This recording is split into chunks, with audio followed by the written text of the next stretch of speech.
Iran একটা ভালো strategy নিছে, সেটা হচ্ছে যেই হামলা হচ্ছে ইরানে, ইরান যুদ্ধটাকে ছড়াই দিচ্ছে চতুর্দিকে, যে ঠিক আছে তুমি মারতেছো, তোমার ঘাঁটি অমুক অমুক অমুক দেশে আছে, আমিও মারলাম। এখন ওইসব দেশ বলতেছে ভাই কি রে, তুমি না আমাকে নিরাপত্তা দিবা, তাহলে আমার এখানে ক্ষেপণাস্ত্র আসতেছে কেন?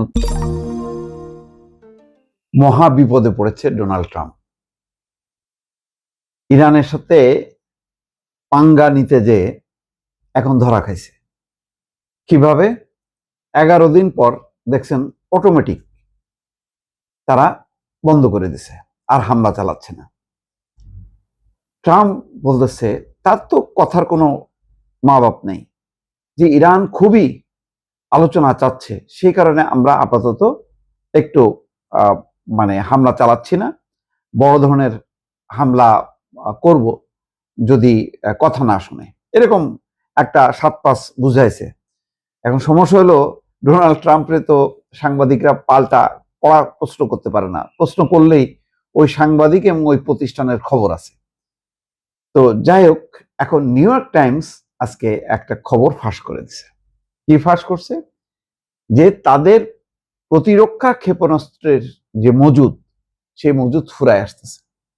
মানে এত পরিমাণ তারা ইউজ করছে ইরান জুড়ে। ইরান তো একটা বিশাল দেশ, এখন এই বিশাল দেশে কোথায় মারবে?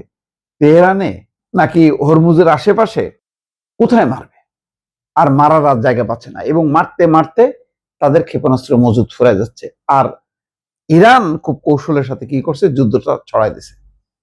ইরাকে যে আমেরিকার ঘাঁটিগুলি শেষ করে দিছে, তারপরে হুতিদেরকে বলছে যে মারো। ইয়েমেনে একজন আইআরজিসির জেনারেল চলে গেছে, সেখানে একেবারে সমস্ত অস্ত্র শস্ত্র সমস্ত গুলি নিয়ে ওখান থেকে তারা সৌদি আরবের উপরে হামলা শুরু করে দিছে। এমন ভাবে যুদ্ধ ছড়াই দিছে যে এখন আমেরিকা সামাল দিতে পারতেছে না। আর ওই মধ্যপ্রাচ্যের দেশগুলো ডোনাল্ড ট্রাম্পে বলতেছে, ভাই তোমাদেরকে ঘাঁটি দিছি, আমাদের নিরাপত্তা দাও। এখন নিরাপত্তা তো দিতে পারতেছে না, কোন দিক সামলাবে?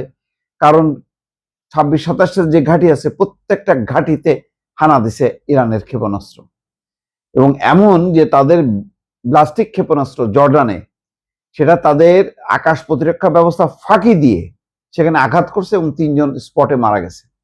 এবং বলা হচ্ছে প্রায় 200 আহত হয়েছে, তার মধ্যে আরো অনেক হতাহতের ঘটনা আছে, যেটা পেন্টাগন এখন প্রকাশ করতেছে না।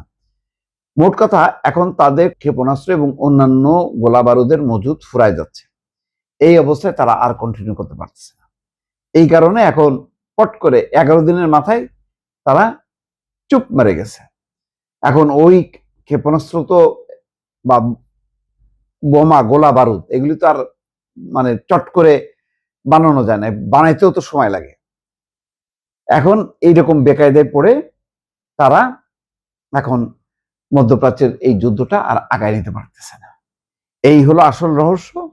এবং এর ফলে যেটা হলো যে ট্রাম্পের উপরে কিন্তু মধ্যপ্রাচ্যের দেশগুলোর আর আস্থা থাকবে না, যে সেই ইরানের সঙ্গে পারতেছে না, তাদেরকে রক্ষা করতে পারতেছে না, আরব দেশগুলোকে রক্ষা করতে পারতেছে না। অথচ রক্ষা করার জন্য সেই আরব দেশগুলো ঘাঁটি তৈরির অনুমতি দিছে, এবং সেই সমস্ত ঘাঁটির পরিচালনা ব্যয় সমস্ত বিলিয়ন বিলিয়ন ডলার ব্যয় করতেছে আরব দেশগুলো।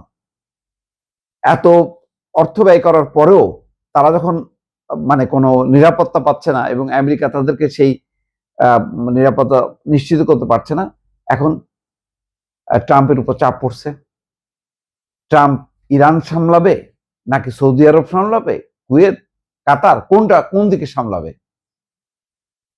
ইরান একটা ভালো স্ট্র্যাটেজি নিছে, সেটা হচ্ছে যেই হামলা হচ্ছে ইরানে, ইরান যুদ্ধটাকে ছড়াই দিচ্ছে চতুর্দিকে, যে ঠিক আছে তুমি মারতেছো, তোমার ঘাঁটি অমুক অমুক অমুক দেশে আছে, আমিও মারলাম। এখন ওইসব দেশ বলতেছে, ভাই কি রে, তুমি না আমাকে নিরাপত্তা দিবা, তাহলে আমার এখানে ক্ষেপণাস্ত্র আসতেছে কেন? তোমার ঘাঁটিতে মানে তো আমার দেশে মধ্যে এসে পড়তেছে, এবং এর ফলে তো আমার দেশের স্বাভাবিক জীবনযাত্রা, অর্থনীতি সমস্ত কিছু বিপর্যস্ত হচ্ছে, এবং জ্বালানি তেলের দাম বেড়ে যাচ্ছে। তাহলে কি হইলো? এইসব প্রশ্নের উত্তর নেই ট্রাম্পের কাছে। ফলে মহা বেকায়দায় এখন ডোনাল্ড ট্রাম্প।